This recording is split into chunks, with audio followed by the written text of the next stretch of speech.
ताज्या बातम्यांसाठी महानकरेला सबस्क्राइब करा आणि बेल आयकॉनला क्लिक करा।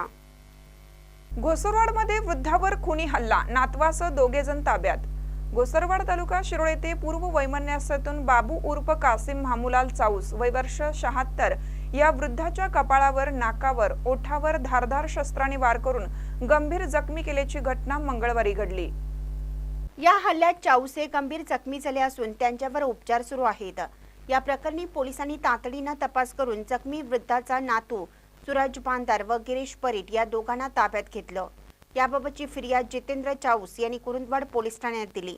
याबाबत पोलिसांकडून मिळालेली अधिक माहिती अशी की घोसरवाड तालुका शिरोळ येथील बाबू उर्फ कासिम मामूलाल चाऊस हे आपल्या शेतात आंब्याच्या झाडाखाली बसले असता पूर्व वैमनस्यातून चाऊस यांचा नातू सूरज बांदार व गिरीश परीट यांनी धारदार शस्त्राने कपाळावर, नाकावर, ओठावर धारदार वार करून गंभीर जखमी करून तेथून पळ काढला। या घटनेची माहिती पोलिसांना मिळतात पोलीस घटनास्थळी दाखल होऊन तातडीने या घटनेचा तपास करत या दोघांना जेरबंद केलं। त्या घटनेचा अधिक तपास सहाय्यक पोलीस निरीक्षक रविराज फडणीस हे करत आहेत। महानकरे न्यूजसाठी इजाज खान पठाण, कुरुंदवाड।